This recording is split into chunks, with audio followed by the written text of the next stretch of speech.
Gentlemen, to the International 2016. We are here in the wild card matches, the very final series of the entire day, and potentially one of the most important series in these players' lives. The match to get out of the wild card and into the main event of the International. Blitz, Execration versus Escape Gaming. You've watched this series so far. Can you give me your thoughts about these two teams, their different play styles, and where your expectations lie in this series? So the first team that I want to cover is Execration, just because I think in a lot of ways their story is just a little bit more unique. They've got such a young player in Abed who also drafts for them. More importantly, just his young age. He's 15 or 16. Does he do the in-game shot calling as well? I've just heard him referred to as the captain. I'm almost certain if you're going to be drafting, you're also going to be doing the in-game captaining. So it's kind of absurd if you think about it. It's kind of like that S4 role where you do it all, but you're also doing it at such a young age. More importantly than that, they pushed eHome to 3 games, something that Escape Gaming could not do. And honestly, a lot of people considered Execration to be kind of the free win of the group. I know myself, I had kind of low hopes for them, but they have done nothing but surprise, and they came well prepared for this tournament. And on the flip side of things, I think Escape Gaming is a team which a lot of people thought would get second place in the group behind eHome. eHome, of course, did make it through first in the group, but I think Escape has a very good shot in this game just because they might be a little bit more grounded and have more experience. But at the same time, like, Execration did not look that worried against Complexity. They were 1 game away from being out of the tournament and didn't seem like it bothered them too much. Yeah, they are now here, and we're going to see our draft open up with a first pick Mirana. Escape Gaming going to grab the Batrider, which hasn't had a whole lot of success in the wildcard series so far. But we have seen a lot of Mirana. This is a hero that you and I have talked about quite a bit. It feels like this is going to be one of the heroes of the TI meta, or at least to begin with. We'll see where it goes as the tournament evolves. Yeah, we talked about it about a month ago where I remember telling you that Mirana, this hero, is absurd. Like, definitely first pick worthy. The surprise for me is that Dro hasn't been paired so much in this meta so far, considering what we saw at Star Ladder and the Summit. But it just feels like you develop this internal meta, whatever you're playing. And this is a mini tournament in itself. So when you have that, teams will kind of recycle heroes and they'll kind of fall into that rhythm. So it's important that you have diversity in your drafts, and more importantly that you have players that can play a diverse amount of heroes. Well, we're going to see the Earth Spirit going the way of Execration. I am a big fan of this one. If you watch the Earth Spirit that Execration put a show on earlier, it was very impressive by Tim's. That guy was absurd. Yeah. Like, every single time, he might have missed 1 or 2 rolls, which is natural with the hero, but he always hit multi-hero stunts. Like, he always lined up his hero to make sure that it was an ideal team fight. Even in the games against eHome, which were probably the more pressure-filled ones, he performed very admirably. Pyrian actually asked me an interesting question while we were in between panels. He asked me, pretty straightforward, how do you counter Earth Spirit? Like, how do you deal with this hero? And I gave him my own answer, but I'd like to hear yours. I think you play defensively. You have to understand that this hero is going to mirror whatever mid-hero that you have and constantly just try to get in there. Oftentimes, when you can run some sort of straight-up push lineup and get in the faces and gap close, or initiate on the enemy team first, then you stand a pretty good chance against Earth Spirit. Like, you just overwhelm him with pressure. Because this is a hero that really thrives on having that space and freedom to do whatever he wants. I suggested as well, being able to run a similar 4 position that matches what the Earth Spirit does. We saw earlier on, Ariki was matched up against the Earth Spirit, and I think that's quite successful because, as you said, the Earth Spirit is a fan of space, but it's also a big fan of that element of surprise, right? Of being able to get that roll out when the mid-hero isn't expecting it, and Riki obviously getting a lot of information and in many ways countering what the Earth Spirit is intending in his harassment at mid. More than anything with this hero, you just want to combo with it at all times. You want to be able to rolling boulder in, slow somebody down, get the smash, get the silence, and if you can kind of limit that, silences are incredibly good against Earth Spirit. Anything that can gap close and immediately just remove him from the equation, which is going to be Batrider. Most of Dota comes down nowadays to who gets the jump first, anyways, and being able to have a hero like Earth Spirit be that initiator in that forward position role is incredibly valuable, because if you look at Escape Gaming's lineup already, because of this Batrider, he's most likely going to be the one that has to hard commit. That's just a hero that needs a Blink Dagger. He needs a certain level of farm before he can perform the same functions. Yeah, that's a good point. There aren't too many other 4 positions that are really able to provide that initiation role. Most of the time it falls onto the offlaner. And that's oftentimes where we're seeing heroes like Batrider and Faceless Void being so heavily valued. Now, you said one of the options was playing defensive. Seems like with the Dazzle, that is very likely the route that Escape Gaming is going to go down. I don't think they're going to try and match the Earth Spirit when it comes to roaming potential. That would leave them a big lackluster and stun, and there is a hero that is very difficult to have an early impact on as a roaming type hero like Earth Spirit. Juggernaut is just such a strong defensive style hero, and that he's got that free magic immunity, he's got the healing ward to keep himself alive, he's got the defensive mechanisms that makes him a hero that you think twice about trying to gank. Yeah, we talked about how if you're playing against an Earth Spirit, you want to be able to overwhelm this hero. The Juggernaut healing ward is fantastic against that because it's hard for you to commit to going for that healing ward, and a lot of your damage is going to get mitigated by that on top of the Shadow Wave from the Dazzle. Execration, they do have a good amount of burst though with the Slardar and the Mirana follow-up combo. That is one of my favorite combos in Dota just because of how much you can get mobile. I still think you need to pair it maybe with something like, oh, that's potentially going to be support Mirana then? Or even carry if you want it. Yeah, that's... Or you can do carry Slardar or support Mirana. I mean, they're either going double roamers or they're putting safe lane Mirana, right? Those are the most likely options. Yeah. 10 seconds they do take the Riki, by the way. Yeah. What do you think about that? Because I thought that would be a lack of disables. You have this silence and the slow coming out from the smoke, but it's not the same as having a hard disable, a hard stun out of your supports, and you're lacking that between Dazzle and Riki. I kind of agree. But at the same time, I think it really just depends on pace of game. Like what I think should happen in this game already, just looking at the picks, is Escape Gaming should push the pace as much as they possibly can, because you are correct. When it comes to the late game, it's not about potential output of damage, it's what you can actually do in teamfights. Like, what do you have to set up to actually get that damage out there? Like, in a vacuum, a hero like Spectre is going to be ideal in late game, but you also need some lockdown to pair with it. Right now, for Escape Gaming, neither of the supports really have hard lockdown. You have heroes on Execration that easily go 4-staff in both the Invoker and the Slardar. So you're really left to that Batrider being your strong initiator. Right. And we could even see that counter. I was just about to say we could see that counter by a defensive style hero such as the Oracle, in which case, if your only initiation is so easily taken out, then Escape really have to go kind of all in. Now, Execration actually banned away the Tinker, and they immediately go for the Bane as our setup to go with the Mirana. So Bane Mirana as a dual lane scenario, with the Mirana being the farmer. Earth Spirit kind of roaming around, Invoker mid, Slardar off lane. Is that the lanes that we're going to see from Execration? Yeah, I could see that. I'm just trying to think right now what Escape Gaming pick, because I think for Escape you just run at them. I think that's your best option right now, because a lot of the heroes from Execration rely on a decent amount of farm, especially the Slardar. And if Escape can just kind of get going with the healing ward, I think it's very hard to stop that. It's a very Wings/newbie-esque concept. Okay, now we've seen a lot of the Queen of Pain. I'm not a big fan of it here. There's just so many heroes of Execration that would be good against Queen of Pain. But is that the kind of hero that you're thinking about, like really tempo focused, or do you still want to see a bit of scaling and more of a semi-carry style mid? I kind of want a tower hitter. Okay. Unless you're going to put that Juggernaut mid. Tiny. Okay. So Juggernaut mid instead? Safe lane Tiny? I actually... This should be fairly obvious going in, just because the Jug mid is very good against the Earth Spirit. It's really hard for Earth Spirits to gap close against that hero. The downside is that as a pressure point, Jug does kind of okay against Invoker with the help of the Riki, but at the same time, the Tiny was a little bit of a surprise. But it is Era. It's kind of like when you watch Era or Limp in a game, you always know that they could just run the solo Tiny without the Wisp. Right.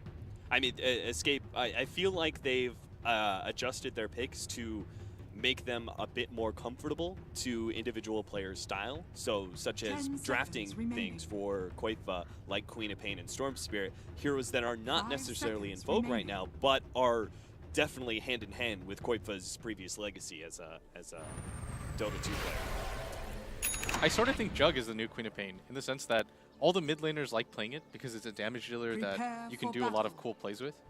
Just with spin, it makes it very hard for you to die. It's got a relatively decent high skill cap. It can scale into the late game. He's the ideal new Queen of Pain, because that's what Queen of Pain served as a function before. but he's a lot more safe than Chio is. Yeah. And more importantly, Healing Ward I think is the true ability of this hero, just because you can push behind it very easily, you can do Roshan with it, there's a lot of different options. Post-team fight, it's like a heart for your entire team, incredibly invaluable. Right. Well, we're already seeing the Riki being put to use. He was able to get some very early information by TPing out. He managed to see the Slardar place the Observer Ward, and is now going to give Era solo very XP. Nice start. He's gonna get, well, okay, he actually shared it, but still, he got the 100 gold. The 12 XP split. 30 seconds to battle. I mean, if Era's gonna have a problem with the 12 experience being taken away from them, I think you have bigger problems as a team. I would complain as a core, honestly. I know you would. That would but, bother me. You know, that's why you're not playing in the international. That's like one of those things. Yeah, that's the only thing that's holding me back. You guys should see what Blitz does when you take his bounty rune. All right. It's not pretty. Dude, Pyrian has this game where he just like, he tells you he's going to click faster than you on top of it. It's so frustrating. All right, we're going to have a perfect split here of the bounty runes. No attempt at interruption from either offlaner. We're going to have Kezu here as our offlane Bat Rider. Up at the top lane, he is not going to be going Iron Talon first like we saw at Swindlemon, so he may actually be trying to make his lane work a little bit, but I don't think you can, right? It's a Bane Mirana. That's like a kill lane if I've ever seen one. Yeah, it's really hard to deal with up at top. But at the same time, he can just poke around and decide after that. Okay. It's not like he's in that big of need so far as Yapzor is going to get spotted in this mid lane as Execration wins the sentry battle. That is a big win for Abed. He's going to feel a lot safer. Yapzor obviously having to use his other counter there for the Observer Ward earlier. We are going to have our first sleep and arrow combination on Kezu, and that is going to be a long one too. Looks like he is very, very dead. They don't manage to give the first blood over to Abed, which would have been incredibly helpful. Both the experience as well as the extra gold. As you can see, he is once again feeling some harassment from Yapzor. Yeah, it's like you said, it's a hard lane to be in. I thought for a second he was just going to poke and see that lane and say, okay, there's no reason for me to be up there, but at the same time... Is there really that much of a threat of the Bane moving out of the lane or stacking and pulling? Like, is there really that much incentive to try and make this lane work if you're Kezu and keep the Bane essentially up there at the top lane? Maybe he thought that the Bane was going to go bottom with the Slardar just because Tiny Dazzle isn't exactly the strongest lane early on. But at the same time, you're completely right. It was very greedy for him to step up there anyways. Well, we're going to see if he gets a little too greedy again as he TPs out to lane. While Abed, he's dealing with Yapzor. Will be able to trade some harassment back and forth, but this is just freeing Koifa up for free last hits and some free denies as well. We're going to see Tim's. He's going to try and make an entrance sometime soon, perhaps while Yapzor's a little bit too far forward. But other than that, it's just a harassment game. Bottom lane is RR on the Slardar. He's matching up against Cinderin on the Dazzle, as well as Era on the Tiny. As you said, not the strongest lane in the world, and it's a lane that RR might actually be able to make work and get some decent experience and maybe a couple CS out of. Yeah, Slardar more than anything on the lanes like this, it's kind of like Void where levels are great and all, but you really just want farm just because your Blink Dagger is so crucial to this hero. Yeah. You don't want to be in a position where 40 minutes into the game, all you have is Blink and Tranquil Boots. Do you believe he should have gone Iron Talon and just automatically jungled, or is that too risky against a Riki? I think it's a little bit risky, and more importantly than that, you want to keep the Dazzle in a position where he's harassing you, because otherwise Cinderin would be probably level 2.5 for her already. Ooh, Abed's actually in some serious trouble. He's going to be run down here. The Orb of Venom. Oh, a little bit of body block there. Koifa ended up running the wrong way. Doesn't get the full spin onto Abed, but looks like they're still going to try and run him down, but no. The slow comes in from Tim's just in time, and Koifa, he's going to have to run the long way back around. So close to getting that kill, and that would have been huge for them as Yapzor is going to continue to try to go for this chase, but Earth Spirit does have that rolling boulder available to him. And now Yapzor dusted up. He managed to get the smoke cloud off and will be able to dodge a bit of the damage. Abed had to back himself away, and Koifa comes to the rescue. Yapzor gives him a little bit of space to retreat. The big thing about this bottom lane, like you were talking about though, is that the Slardar just keeps Cinderin from being able to pull for himself and keeps him at a relatively low level. Because that's what you want as a Dazzle more than anything. You just want levels. Yeah, and he's still got 7 CS now. He is going to be gone on here, but fortunately did manage to get off a Slithering Crush at the same time as the Avalanche, meaning he had enough space to get ahead of that toss. Look at the difference right now. If you notice the Bane at top, this is the kind of game that Dazzle wants, where he's just continuously pulling. And if you just compare the level difference alone, he's already a full level ahead. And that's the difference. When you immediately go for the jungle, like Kezu eventually had to, you would have just done this a little bit sooner. Jesus, that's CS in mid lane. Poor Abed, 11-1. While Koipa sitting at a very happy 15-7 denies. So they are really putting the hurt in. Plus, there's a little bit of stolen experience as well, as Tim's is being forced mid. We have actually had a conversation about Invoker and the kind of timings he has. You don't really see the Invoker be hugely impactful in the mid game until he's got like kind of the Ags at level 16. All right. Ooh, yep, Sword, that wasn't really a rune. That's going to be hugely beneficial. It's actually picked up by Tim's, and with this dust, he knows Yapsor's kind of done for. He just kind of sits there in the smoke screen, hoping that he would get a lot of miss percentage chances, but no such luck, and the second kill of the game goes over the Execration. There's a difference between the Riki and the Earth Spirit in this scenario, just that when you play with the Earth Spirit, you want to get kills with this hero. Like, harassing is okay and all, but you want to be able to get some experience on this hero, whereas Ricky's completely comfortable just right-clicking away, and he's alright with that. Just because he's permanently invisible. It's easier for him to get off this harass, because you constantly have to fuel sentries into this mid lane.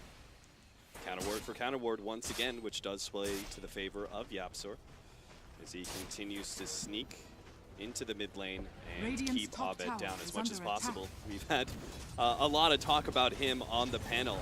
He seems to be the very clear star player of Execration, and Escape putting quite the premium on being able to shut him down. Now, top lane, we're going to have some action here. Yapsor is going to try and stay in front of the arrow, make sure there's no combo. Now, they are very slowed down as Nando had to leap himself forward. Kezu drops dangerously low. One more hit, that's all they need. The roll comes in, and finally, Tims will be able to get that right click. The rest of Execration back themselves away at half HP. Yapsor takes the opportunity as his fallen comrade to replace him and pick up whatever golden experience he can at that top lane.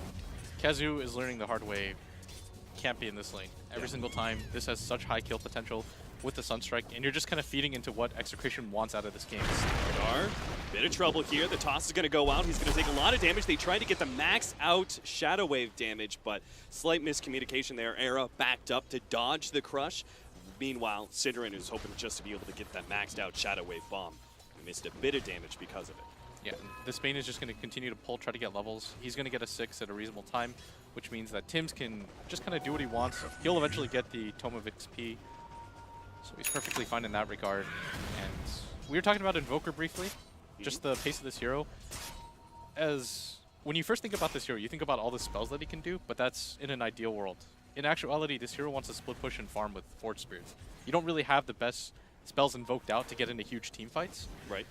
You're almost always just going to have, what, Forge Spirit plus Sunstrike? So you need your team to create space for this hero until he gets prerequisite items of Midas, plus the Aghanims, plus a defensive item in a game like this. And so you're not going to really see this hero fight very often, which is why I was pressing for Escape to draft a lineup which would let them push the pace. Because this hero just does not want to fight. Yeah, but he wants the space, and right now Escape are actually smothering him as much as possible with the Riki in the laning phase. We'll see how they manage to transition into that 15-minute mark and whether or not they're able to push the pace of the game like you really want. Yeah, the only downside so far for Escape has been this top lane, is that Kezu is still kind of playing around that area where he thinks to himself, well, can I get something out of this lane? Maybe I can deny this tower, but it's simply not worth it, and it's not a good trade. Still going to have a Blink Dagger, it seems, about anywhere from 10 to 12 minutes. He's got 1,300 gold in the bank right now. So that is actually surprising, given his 2 deaths at the top lane and how dangerous that lane is inherently, but he's actually gotten some CS. Yeah, Blink Dagger, though, already up for Era, so he's going to try and get aggressive very early on, and this goes back to what you were talking about. You have to push pace if you're Escape. You don't want to get initiated in a game like this. And if you look at Execration's lineup, it was very heavily lane-focused, because they kind of want to divert attention and slow down the timings from Escape. So a lot of this game is going to come down to how much Era can do with this Blink Dagger, and whenever Kezu decides to get his. Now, how much does Era really put the focus on this bottom lane, though, and when does he start roaming out with this very early Blink Dagger pickup? I think it's a decent idea to pick up maybe your level 7 or your level 8, then start moving around. Yeah, to at least have the max combo that you can do. Yeah, maybe even ganking mid, but that might be a little bit too obvious. Yeah. I don't know if Nando's going to be kill worthy just because he does have 1,000 HP with that point booster. He's trying to set up for that arrow combo up at top, and maybe with the Sunstrike they could do this. He decides instead to just go for the close range Star Storing. Get some CS out of it. Yap Sword. He's going to head to this bottom lane. They know the Earth Spirit is behind. This is why they need the extra hero to be able to make sure they can pop RR in time. They get the silence out. Now he managed to get off the crush as he gets out of the smoke screen. The invis goes down. Batrider goes down to the top lane, but they get the dunk. The long toss comes in from Era. Still up at the top lane though. Nando will be managed to complete the TP. Doesn't have the mana. Koifa not able to finish him off there. Couldn't find him with the rest of the spin damage. Yeah, Yapsor's going to get caught out, though, by the grip. And the Sunstrike's going to finish him off for sure.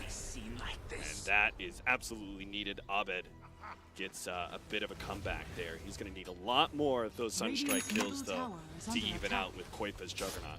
Yeah, that's the early level 6 that we were talking about. When the Batrider leaves the lane, that's what he was originally trying to prevent by keeping the Bane in the lane, but after that first death, he thinks to himself, okay, there's no reason for it, and the Bane's going to get levels anyways. Yeah, if anything, he may have actually sped up the Bane's progress and levels simply because of those deaths. Right now, what you're seeing is Execration is just kind of shuffling Escape around. They're not really trying to go for any objectives, which is normally what you see. They're just trying to get these solo pickoffs to buy time for their Invoker as much as possible. The roll in, Synderen may be victim to a kip here from Tims. There it is. The arrow's going to come out, nails him too. Couldn't get the Sunstrike kill because Synderen just died too quickly. Era committed the that is a blink in and couldn't actually kill Tims, and now he's maybe paying the ultimate price. They don't have the arrow, but they're going to try and go for the Star Storm here. Up in a second, but the toss back is there first. Era does manage to dodge the incoming damage. Yeah, Tim's not willing to sacrifice his life. That's not a team player. Just going for the roll, go for the slow. Tims decides that his own life is worth more than an attempted kill on Era. May have been the right choice, but we'll have to see as mid lane.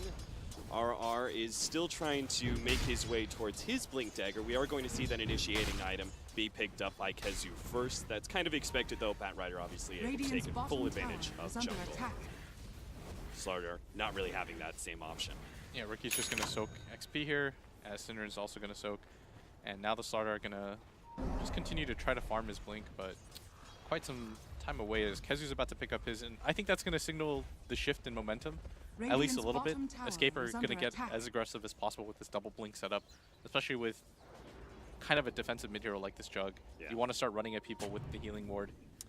Now, Execration, they've been playing very aggressive themselves. They've moved that safe lane completely out and put pressure on the bottom lane. They obviously went for that a bit of a gank, and now they're actually just sitting themselves in this bottom lane, trying to take out the safe lane tower and open up that Radiant jungle a bit more. Escape are actually not going to go for the contest. Despite having the double blink, they are trying to put pressure elsewhere, pushing in both mid as well as the top lane. I think that's one of the greatest mistakes of playing Dota at like random levels is just these safe lane towers don't really matter that much. Like they don't make that big of a difference. Although Koikva is going to get gone at the top. He still has the Omni Slash, but there are so many heroes here. He's not going to be able to get a turnaround, that's for sure. He gets the spin off, TP's out. There is no bash leveled there from RR, so no opportunity to be able to get away. Meanwhile, they do see Abed behind this tower. Era, he's trying to deal with Force Spirits right now because once he can get rid of those, he'll have his Blink Dagger off cooldown. They can make that jump, but Kezu's going to jump first. They grab Abed and will be able to pop him. RR, the rest of Execration, though, are on their way. Managed to get one in, won't be able to get the deny in the Escape tower. should go for this again. And now, yeah, Era, he sees the opportunity. He's going to try and go for the quick kill. He actually tosses him to Kezu, but Kezu blinked forward as well, and that is not the combination they were looking forward to. They thought they were going to bring Slardar back. The invis is going to be used here by Execration. Moonlight Shadow goes down just to make sure they can make their escape. Nando's going to come in from behind. He thinks that perhaps he can go for this kill, but they just dropped the counter ward. See Nando, and Nando may have to use his limited mana to leap himself away. Yeah, they're going to get out of there, and you saw the danger of going for that top defense is because they went for that top tower defense, they couldn't protect the mid lane, which is what Escape were really going for. And I thought Execration was going to make the same trade that Escape did, which is give up your safe lane tower. It doesn't mean anything in this greater context of the game, but this mid tower is going to mean a lot, especially for smoke attempts later on into the game. It just means that you have a straight path and you don't have to cut across up into the jungle and get around. It just saves a lot of time. In which case, could we say that Abed's positioning, if the team is actually going to make that kind of full rotation up to the top lane and defend that tower, he can't really be showing himself in mid. He can't even sit on that tier 1 tower. Maybe it has to full-on jungle, just because. I really like this. Yeah, an early Roshan attempt by Execration. Yeah, that's what you're saying. Completely agree. I think that Abed's play was okay if his team was going to be ready to defend that mid tower, but because they weren't, that's the main reason why that looks a little bit off. Because Execration, that top tower died, what, 10 seconds later? It didn't mean anything. Instead, they lost an Invoker in a tower mid for no reason. But a small mistake, but an opportunity for Execration. They got to get out of here. Oh no, they're not going to be able to get this one. And now the toss in, Koifa going to land straight onto Tims. Tims does his best to stop the progress of Escape, but they're going to be able to get 1 and 2 on the slash up to the high ground, back down from Koifa as Era searches for more. Managed to get the toss onto RR, takes him down. 3 heroes gone from Execration, and a very low Roshan with amplified damage on it. Escape will try and take that one. Thank you very much, but RR, he's already bought back, and he is going to try and make sure that Escape cannot take that free Aegis for themselves. Execration still need another 10 seconds, though, and Era, he may have just found the opening to be able to grab Abed to get the spin over the top as well, and a quick smack to the face. Era takes out the Grand Magus, and now Execration are once again left with a 4 versus 5 scenario, but still holding on to that Roshan, putting everything they have to make sure that Escape can't grab this Aegis for themselves. Perhaps too much of a tempo swing. They don't want to let this go into their hands. The arrow goes out, not going to land. Meanwhile, the initiation comes out once again from Escape. They get a dunk onto the Bane and they're going to look for more. The counter ward gets laid out. Moonlight Shadow, Nando thought he was invis, thought he wasn't being seen as he tried to sneak his way in. Actually gets spotted, but still managed to get the leap out. RR bounced back and will be taking a lot of damage from the flame break, but it's not quite enough. Gets himself away. Era actually gets taken out with a double damage to amplify damage, but Nando right in the middle of a sea of Escape Gaming members will fall, and Tims couldn't make the escape either. Pops his ultimate, tries to get what damage he can, but Execration was defending Roshan really worth all this mess? Definitely not, and I think there was a serious lack of communication there because the starter immediately bought back, but you saw that the Miranda made no commitment to go down to that area. She even goes to that top rune before. They could have just waited for him to revive, and they would have had enough time, but that starter is now massively far behind. He's level 6 at 15 minutes into the game. He used up a good amount of his gold just to be able to go for the buyback. And when you commit that early buyback, you expect to win that ensuing fight, but instead they lose multiple heroes, they commit the buyback, and more importantly, they don't get any space on the map. Like, Escape is okay with what just happened. They can just recommit to the Roshan at a later time because they have the healing ward, and Execration can't really.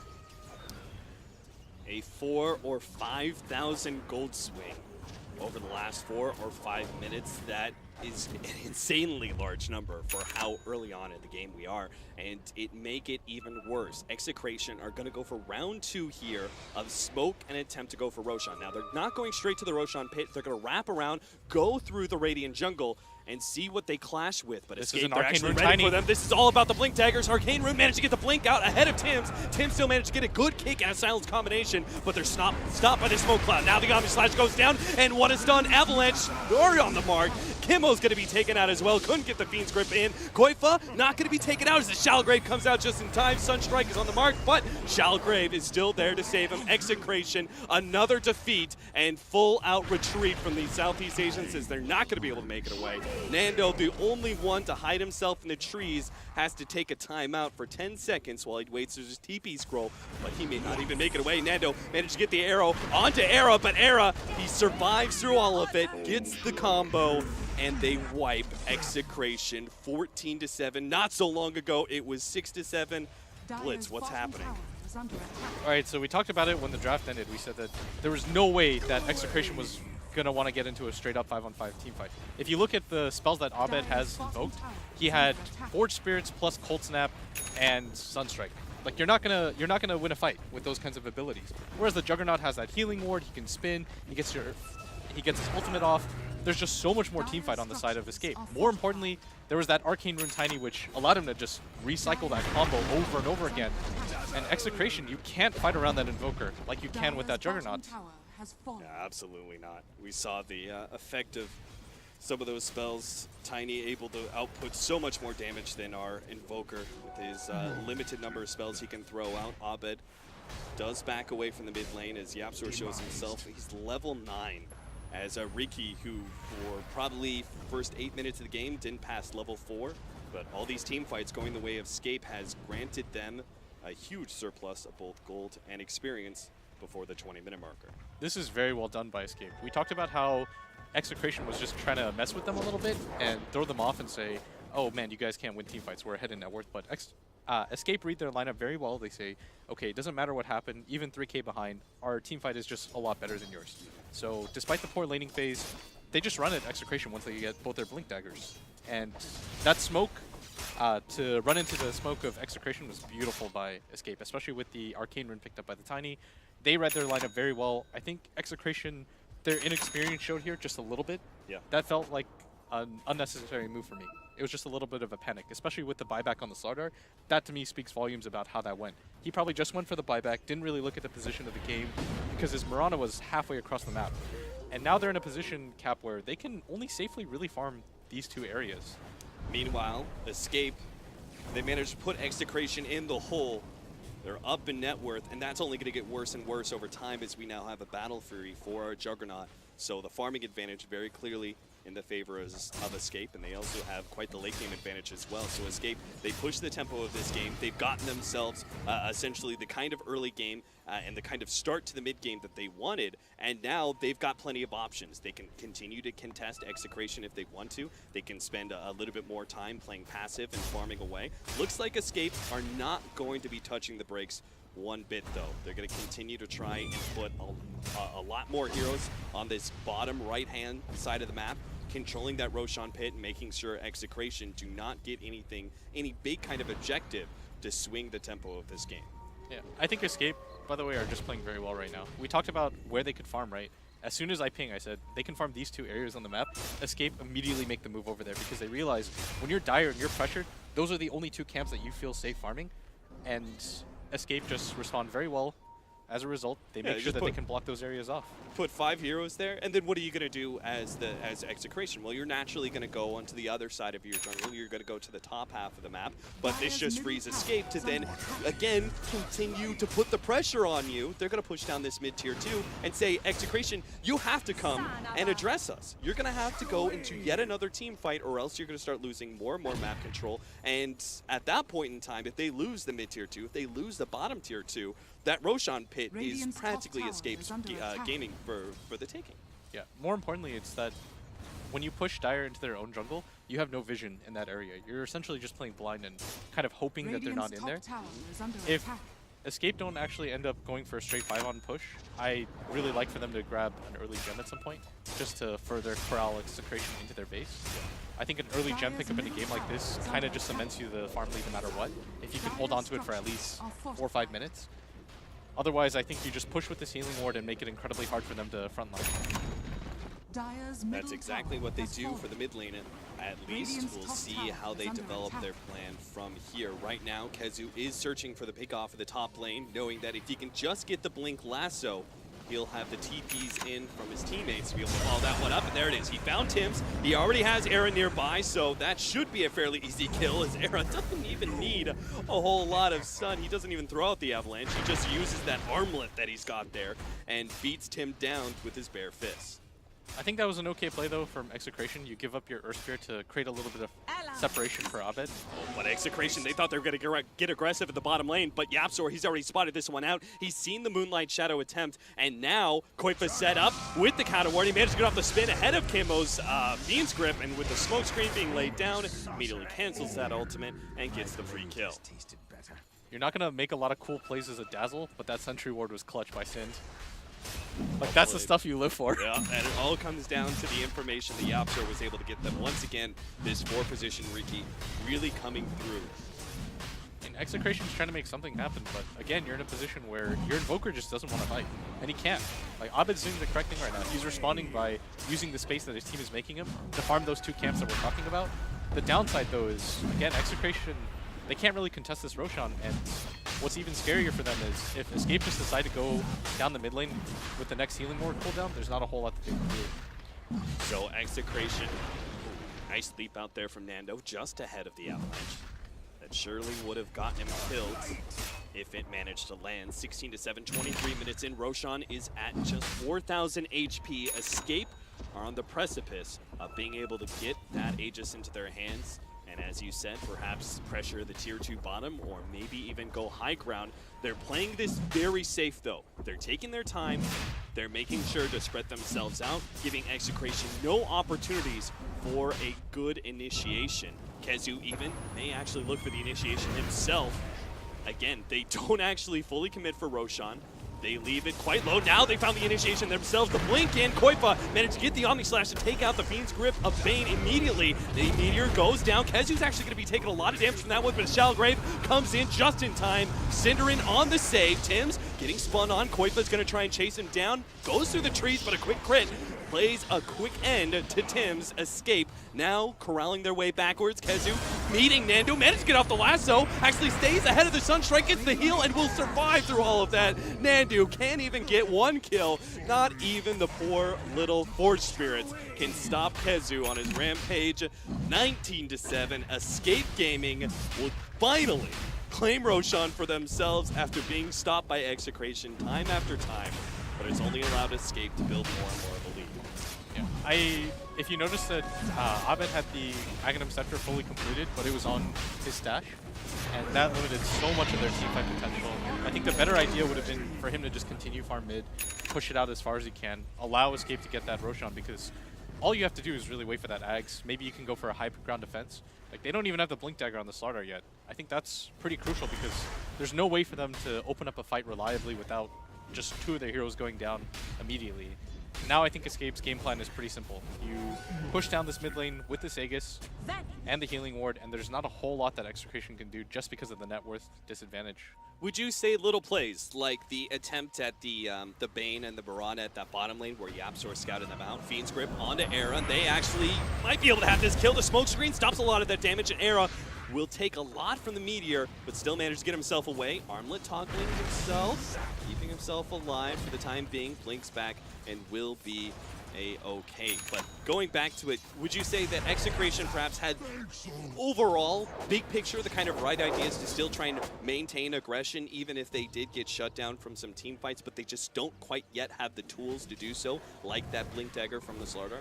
I think in the laning phase they had the right idea. Like, they made all the moves that they should have. I think the one mistake that they made that proved to be really costly is when they decided to TP for that top tower, and they lost Abed in the mid lane. And probably the bigger decision was going for that Rosh fight. Like, they went for the Roshan, which I was okay with, but as soon as Escape kind of committed for it, they had to go back. Instead, they committed the buyback on the Slardar. They lost more heroes on top of that, and that kind of just ruined the rhythm of their game. Because you need this Invoker to just continuously farm more than anything. Top tower is under attack. We're really beginning to see the effect of Escape Gaming's lead and also their control of the map. They're being able to push down this tier 2 at the top lane, and if you look at the map, Execration really aren't getting much in return. They're pushing out mid, they're getting a little bit of farm at bottom, but these are all just minor sidestep things that he's hoping to be able to delay Escape, but ultimately Escape are the ones in the driver's seat.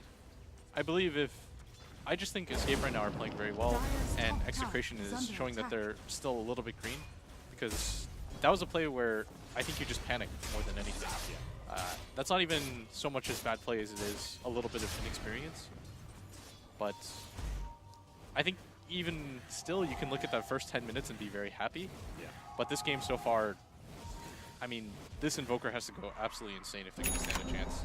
Like, Abed really has to kind of show off what he can do with this Invoker. Nobody else on his team has a lot of farm. We're going to put him, as well as the rest of Execration, up to the high ground defense test. See how well they're able to hold against Escape Gaming when Escape choose to take that final step in ending this game number 1 in this series. And whether or not they're rebuffed mid lane, just a small little kick out. Koifa's sitting there waiting for his opportunity to get the Omni Slash free kill onto Tim's. Blocks him, but has a creep wave coming in, knows that there's not really an opportunity for him to Omni Slash and isn't worth the risk anyway. Blinks himself backwards and keeps on running. Knows that if he's caught by the Bane, that would be a huge kill for Execration to get a free pick off on Koifa. He's level 16. He's highest in net worth at 13,000, and has a Battle Fury as well as a Yasha in his inventory. I think he should start connecting to the rest of his team, thinking about just going straight down that bottom lane. It's not worth the risk, right, to be by yourself. Yeah, at this point, farm doesn't really matter. If you give up a kill like that, they can put Execration just in a good mood more than anything. Because right now, it's going to feel pretty bleak for them. Yeah. But picking up a kill like the Jug or the Tiny is really going to set their minds right again. You could see Execration. They wanted Koifa. They wanted him real bad. They wanted him to show up in the mid lane, next to his tier 2, pushing, or maybe if the top lane, get the free pick off. They need heroes here sooner. Yeah, they're actually way too much damage already. The arrow comes out. Koifa will manage to get the spin out. You can see you can't leave this Tiny, especially now that he has the Aghanims with the armlet. He's taken the tower down pretty quickly. Koifa will manage to get the first staff as well as the Shallow Grave save. He starts backing himself away and will be able to heal himself up and escape, I believe. That they don't need to make a full retreat here. In fact, they can actually go back in a second. Oh, Jesus!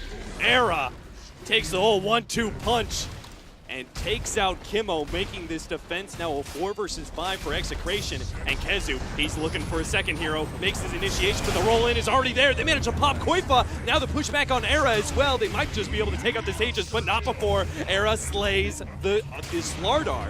In the background, though, Tim's is doing what damage he can to the rest of the back line, making sure there is space for Execration to try and take out Era in round 2. Nando actually ignores that one, blinks forward, and manages to get a double there as he picks up both the Bat Rider as well as the Dazzle, and now they go onto Era with the smoke screen, trying to lead a little bit of space, but it's not quite enough. Execration have done it with the triple kill on Nando. They hold against Escape Gaming, not losing their racks just yet. What just happened?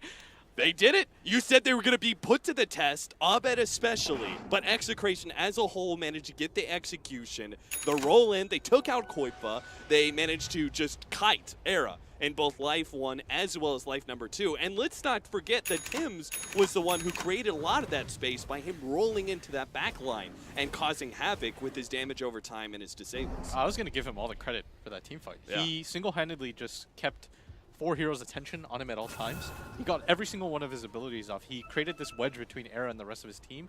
And Escape, what they want to do is create this ball where nobody has this blind zone.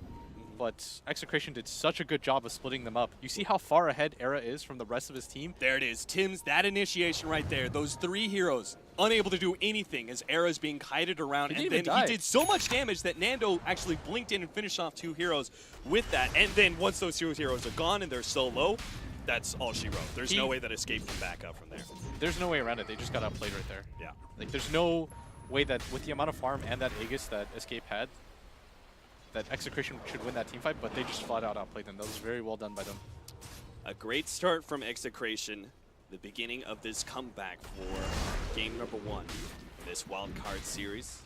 You're just now joining us. This is the last series of the wildcard tournament, determining which one of these teams is going to be heading into the international and which one of them will sadly have to say goodbye to. It's 21-11, 31.5 minutes in, an 8,000 gold lead for Escape. Not so long ago, it was sitting around 12.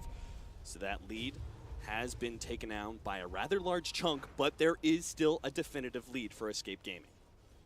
I do think, though, that helps Execration more than anything in terms of morale. It shows them that, yeah, you have to outplay them like crazy, but you can win a team fight. And it's only going to get easier from here, right? That was the toughest fight, conceivably, that they would have to take, facing up against an Aegis in such a large deficit.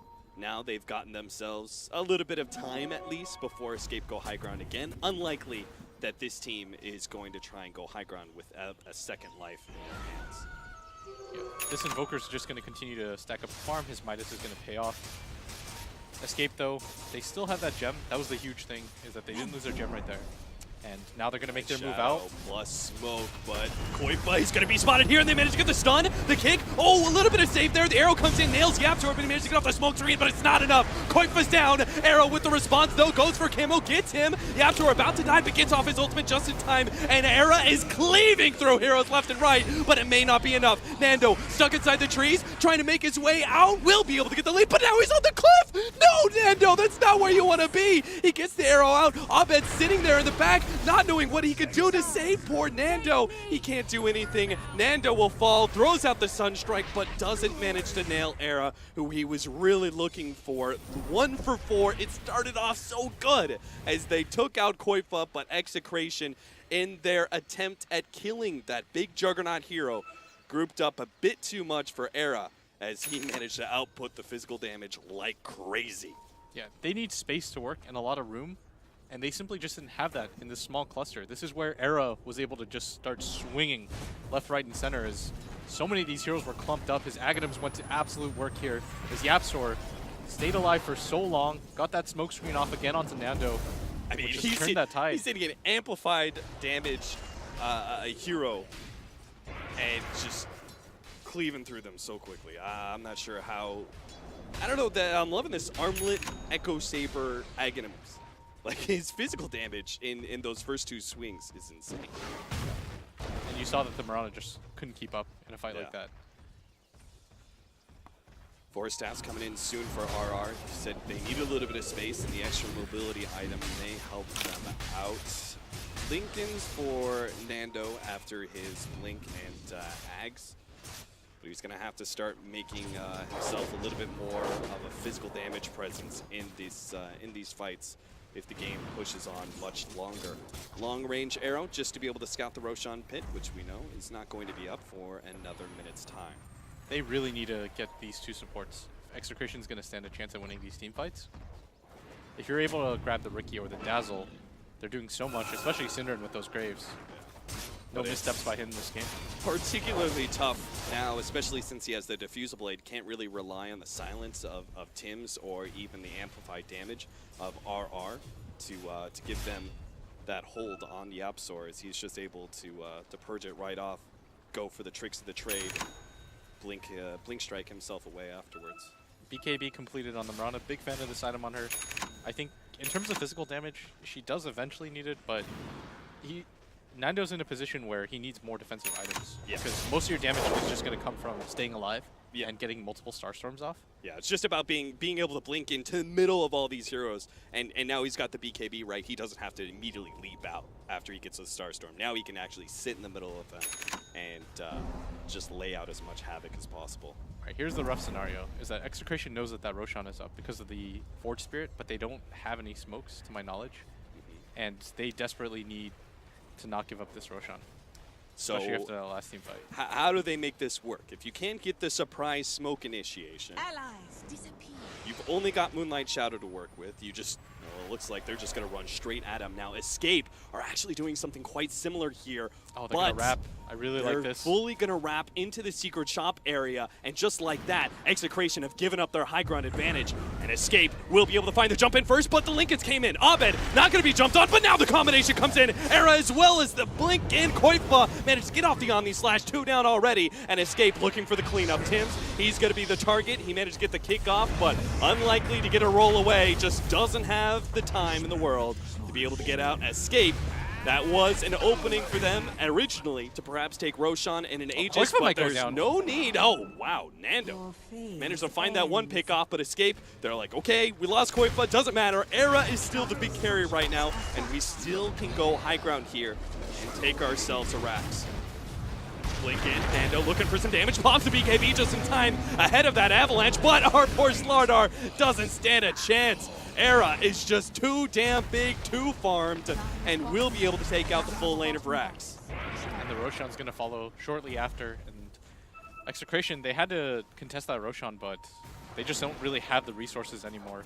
And they were always going to get jumped on first in a position without smoke. Escape, obviously having the gem and the superior ward advantage. Arrow, oh god, the TP out, Synderen! Radiant's top tower is under attack. TP's out just ahead of that one. They're going to get a little bit more information. They see Yapsor, nail him with the Sunstrike. So Execration, no, at the very minimum, that Escape aren't able to do Roshan just yet, as we're going to see quite the lead being taken back once again by Escape. 14,000, not rushing the Roshan decision just yet. There's no need to. I think post 30 minutes, Execration have made very good decisions. maybe that smoke was a little bit ill-conceived, but for the most part, they know what they have to do to try to contest and win this game.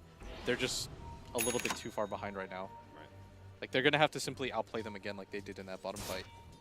They don't want to give up this Roshan, more importantly, though. Well, you said you need to be able to get your hands on one of these supports now. YapzOr, he may finally get picked off after all this time, but he's got a lot of team backing him up. They managed to get the gem. He will be able to almost pop YapzOr, but Cinder comes in just in time with the shallow grave, and YapzOr goes all out, knowing that he's got the ultimate to be able to fall back on. They've taken out the Slardar, and now look on the side for the Bane. Kimo is going to be spotted out, tries to go for YapzOr, can't quite get the kill.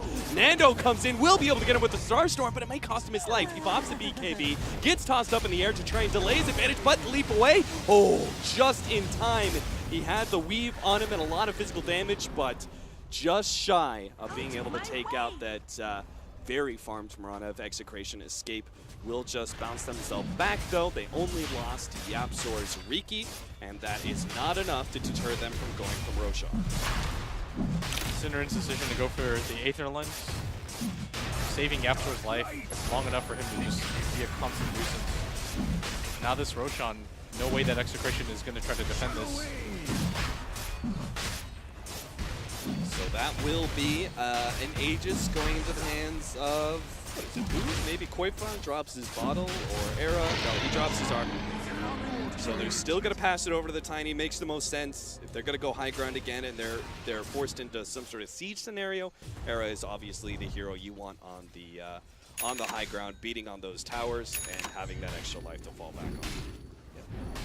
Lightning's got to strike twice. Execration, they've got to take out this Juggernaut immediately. They have to create some separation between Era and the rest of his team. But I think if Escape just kind of form this ball and make sure that they're all together at all times, it's very hard for Execration to take a fight. With Cinderin in the back, healing them up, he's got the mech, and then we've got the healing ward down. It's really hard for Execration actually just to be able to pop one hero. It was a miracle they did it last time. They were forced into a high ground defense and won. But as you said, Lightning does indeed have to strike twice here for Execration to make the comeback here in game number 1. Escape, though, not getting ahead of themselves, and this seems to be a very common thread with many of the teams, it seems like, leading into TI. Once they secure themselves that advantage, they don't go high ground immediately. They try and secure a bigger, larger gold lead, wait for some of those next level items that they're waiting on. Not sure what they would be waiting on right now, though. Perhaps just map control, pushing out the lanes. Yeah, that's definitely what you're going for right now. I think the smart decision for Escape is just to push out this top lane. If Execration overcommit for this and they lose a fight, then that's Mega Creeps, which would probably signal the game anyways. Yeah. So Execration really just have one really good shot at this. Like, they have a lot of farm on this Invoker. No Octarine yet, which is where you really start to see this hero snowball, but still in an alright position in terms of items. This Mirana is also very strong. So this might be one of their better opportunities because the Slardar simply just isn't going to scale into the third core that they need. So our eyes turning towards our initiators, RR and Tims. Are they going to be able to find that great initiation to cause havoc to the backline of Escape and create some sort of wedge once again? They need him to do so much again in this team fight. And now it's getting tougher and tougher because now there's a third hero that can really truly make a hard initiation in Koifa with the Blink and Abyssal Blade. He can lock down a hero and go for the full Omni Slash. Quick kill. Execration not going to be able to do much to stop it. Don't really have any kind of saving heroes besides maybe just a Nightmare.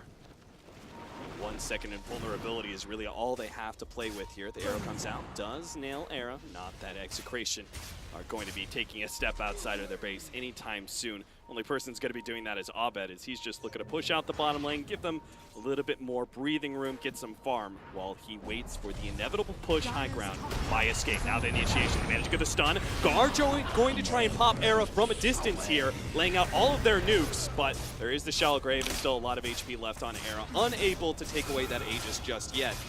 And Escape will have a second opportunity at going for that tier 3 while still having the Aegis on Tiny. There's that heart regen that we were talking about. They're just going to make a go for it again. Healing wards. Kezu is in so deep right now. Puts Era full up to HP. Kezu looks for his initiation. Will manage to find it on the initiator of Tims, and RR misses his slithering crush, unable to get off the blink because he ran into fire. And now it's a 4 versus 5 for Execration. Tim's down for 45 seconds. He was the hero of the last fight. They needed The him so stun bad. on 3, that's a big one, but Execration not going to be able to fully follow this one up. No disables to be able to lock down those heroes, and now RR's the one who gets locked down for the Abyssal Blade. Abed makes his way out, knowing that Era is looking for the follow-up, but ooh, tough time for a pause as Koifa has the disconnect. Just as Nando blinks straight onto Era here. Looks like he's trying to get a quick Starstorm and then leap himself out, but this is obviously a rough position for Execration to be in no matter what. Yeah. In terms of cooldowns, Weave was used, the Jug, Abyssal, and that Omni Slash was used as well, but Era, of course, can just continuously fight. He's got that Aegis available to him, so even if they were able to get this first pop kill, not a whole lot that they can do to continue to save this Rax. Juggernaut trying to give us every incentive not to look at this team fight with his constant spin noise, but we are going to see how it begins. Nando, is he going to be able to make his way out of this one? The quick leap, but puts him in an awkward position. He's going to try and go back in, trying to draw Era away from those Raxes. Pops his BKB, fights Kezu, but Era, realizing that it's all just a distraction, goes for the objective. He's going to be nailed by the Sunstrike, takes a little bit of cold snap damage as well as the Starstorm. The push forward, though, Nando tanks a Riki invis as he flies in from the sky. Koifa, That healing ward, they've got to do something about it. they just can't do anything. Inside the ground, spinning away like a mole, will be able to take away the melee Rax, and that is 2 Raxes down for Execration. That looks so ridiculous. Apparently, I think that's what Koifa paused for, but our poor observers, as well as ourselves, are going to have to deal with our Juggernaut. Half man, half mole. It was a good decision, though, to only give up that one set of Rax. I'm glad that Execration didn't hard commit to it too much, just because that fight was going to be so difficult with that Aegis on that Tiny. And more importantly, when they lost their 2 initiating heroes off the bat, there was almost nothing that they could do. You saw that Nando decided he was going to try to pull heroes away and just create a nuisance and buy as much time and space as possible, which is what he needs to do. Separate the team as much as you possibly can, but they weren't able to find an opening as Escape finally just said, screw this, we're going to ignore you now and just continue to hit your Rax, and there's nothing you can do about it. We've seen healing ward. We've seen this a couple times, the Mirana picking up the Ethereal Blade, maxing out that magic damage. Still outputs a good amount of physical damage as well, thanks in part to the agility of Ethereal Blade as well as the amp damage. But this is going to be the fight Execration desperately need to be able to Weaver win. ready. They can sense this. Already out. Their smoked pops. And now some of the heroes revealed. Execration. Tim's going to be the first one jumped on. Slithering Crush comes in. Tim's will be able to get off a couple abilities before he falls, but Nando's locked in by the lasso. Plus the Omni Slash. Nando gets the BKB off. Tries to go for the pop on Kezu. Not enough damage. And it's poor Abed who lays the victim there as Escape turned towards him as Nando goes with that magic invulnerability. Will be able to TP himself away, but it is very clearly a victory for Escape and probably the last nail in the coffin for Execration here in game number 1. Yeah, because of that push out top lane, they read that situation perfectly. Cinderin throws down that weave just out of caution onto his own team. They run into each other, almost nothing they can Cross do. and an arrow, trying to get as much magic damage, but it only brings him down to his liver. It's still not enough. He survives with the Sunstrike, and now Execration are fully committed to kill that hero, and they didn't get him. Backing themselves away, Nando will be able to survive. Abed jumps forward, trying to slow down Era as best as possible, throwing down the EMP as well. Era blinks back, and with Execration, the rest of heroes now reviving in a full 5 versus 5 on the table, Escape are not going to take that risk and back themselves away, waiting for a better opportunity. Yeah, Escape, they've got a lot to play for, obviously. They win this one, just one game away from getting into TI. So they're going to take things slow. Can't blame them at all. Can probably even wait for the next Roshan if they're worried about this Jug being popped. Koifa runs into Nando here. Still does not have the Omni Slash, nor does he have a quick way to be able to... Oh, Nando! He didn't expect Air to be here as well, and oh, that was not what you wanted to see.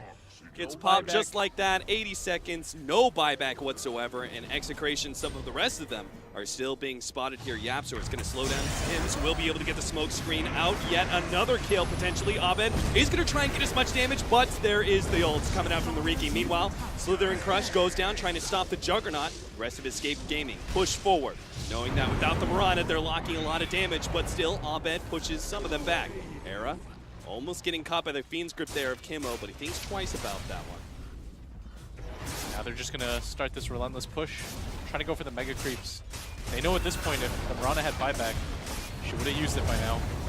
Jumps in, melee racks with only a little bit of HP left. Tim's tries to go for the initiation. They managed to get the Fiend's grip on Era, but he got the BKB off first, and Kimmo pays with his life for being able to get that slight hold on the Tiny, and the rest of the Execration fall.